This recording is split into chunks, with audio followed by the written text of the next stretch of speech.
General, before I want to talk about just kind of the legislature and what that's going to look like in the next session, but I want to ask you your thoughts on Senator John Cornyn.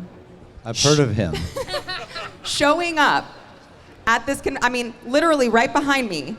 I spoke with him and I asked him a few questions, General. Number one, why are you sending all of our money to Ukraine? Number two, why did you call Ken Paxton a criminal? And he didn't have an answer for me. I'm not surprised. It was unjustified. He has political reasons. I mean, let's just face it. The guy was put where he was put by the Bushes, and he's beholden to the Bushes.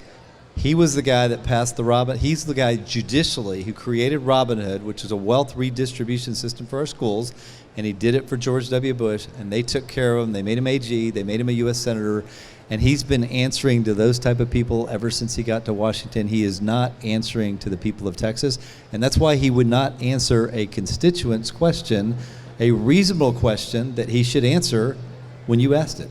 Right, because when you look at all of the work that you are doing to fight back against the Biden administration with how many lawsuits now? 75.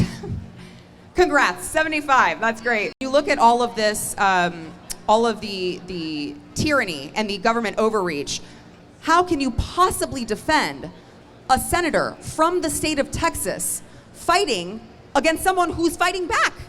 Well, and look at it. Look at his career. He's been there for 14 years.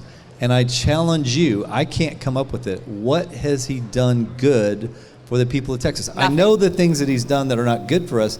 He is beholden to the people in Washington, the lobbyists, the special interests, and the leadership. He is not beholden to the people of Texas, and he's proven it by not listening to people like you when you ask a very simple question. Yeah, I noticed he talks a tough game on Twitter, or X now, as it's called. Tough talk on Twitter and can't answer a constituent's question. So I'm not surprised. He's been doing that for 14 years as a U.S. Senator.